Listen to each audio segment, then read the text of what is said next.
దాంట్లో కూడా ఒక 3% విషయంలో వాళ్ళు అభ్యంతరాలు వ్యక్తం చేస్తే తెలంగాణ రాష్ట్ర కాంగ్రెస్ ప్రభుత్వము ఏ మాత్రం భేషజాలకు పోకుండా గౌరవ ముఖ్యమంత్రి గారు, పిసిసి అధ్యక్షులు మహేష్ కుమార్ గౌడ్ గారు, పొన్నం ప్రభాకర్ గారు కలిసి కూర్చొని మరొకసారి ఆ 3.1% మందికి ఎవరైతే సర్వేలో అటెండ్ చేయలేదో, నమోదు చేసుకోలేకపోయారో వాళ్ళందరి కోసము మళ్ళీ సర్వే చేయడానికి ఆదేశాలు ఇవ్వడం జరిగింది. నేను ఈ వేదిక ద్వారా, కాంగ్రెస్ పార్టీ ద్వారా, గాంధీ భవన్ ద్వారా Telangana Congress party OBC chairman గా దళిత, బహుజన, గిరిజన మైనారిటీలందరికీ కూడా పిలుపునిస్తున్నా.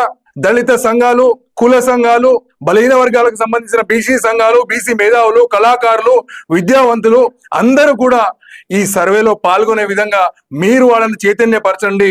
ఈ 3.1% కూడా పూర్తిగా సర్వేలో పాల్గొన్నట్టయితే మన బలహీన వర్గాల సంఖ్య స్పష్టంగా తెలుస్తుంది.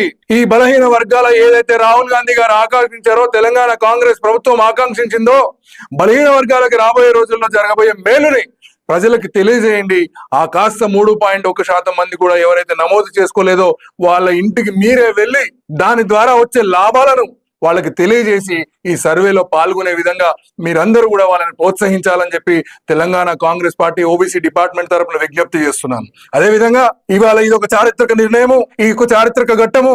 ఈ భారతదేశంలోనే కని విని ఎరగని రీతిలో తెలంగాణ కాంగ్రెస్ పార్టీ, కాంగ్రెస్ ప్రభుత్వం, గౌరవ ముఖ్యమంత్రి రేవంత్ రెడ్డి గారి ఆధ్వర్యంలో దాదాపు 1,00,000 మంది ఉద్యోగులతో అత్యంత పవిత్రంగా కొనసాగిన ఈ ప్రక్రియలో పాల్గొన్న ఉద్యోగులకి, దళిత, బహుజన, గిరిజన మైనారిటీ వర్గాలకి, తెలంగాణ పౌర సమాజానికి అందరికీ కూడా పేరు పేరున కృతజ్ఞతలు, అభినందనలు తెలియజేస్తూ, కేవలం మనం ఉన్న లెక్కలన్నీ 97% సర్వే పూర్తయినాక వచ్చిన లెక్కల్ని బట్టే ఈ జనాభాలో ఉన్న మన శాతాన్ని కనిపెట్టినరు.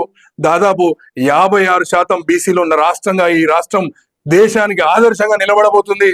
మరి అదే విధంగా కాంగ్రెస్ ప్రభుత్వం మరొక నిర్ణయానికి తెరలేపింది. చట్టసభలలో 42% రిజర్వేషన్లు రాజకీయంగా, విద్యాపరంగా, ఉపాధి పరంగా కూడా ఇవ్వడానికి ఇవాళ కాంగ్రెస్ పార్టీ నాయకత్వంలో, కాంగ్రెస్ పార్టీ ప్రభుత్వం ఆధ్వర్యంలో దానికి కూడా సానుకూలంగా స్పందించి అసెంబ్లీలో బిల్లు పెట్టడానికి సమాయత్తమైనందుకు ఈ రాష్ట్ర ప్రభుత్వానికి, గౌరవ ముఖ్యమంత్రి రేవంత్ రెడ్డి గారికి, మరి ఉప ముఖ్యమంత్రి బట్టి విక్రమార్క గారికి, మంత్రివర్యులు పొన్నం ప్రభాకర్ గారికి కూడా Telangana Congress party OBC department తరఫున కృతజ్ఞతలు, అభినందనలు తెలియజేసుకుంటూ, ఈ రాష్ట్రంలో ఉన్నటువంటి దళిత, బహుజన, గిరిజన మైనారిటీలందరూ కూడా, ఎస్పెషల్లీ బహుజన సమాజం అంతా కూడా కాంగ్రెస్ పార్టీకి అండగా ఉండాలని చెప్పి మరొకసారి మీ అందరికీ గాంధీ భవన్ ద్వారా విజ్ఞప్తి చేస్తున్నాను.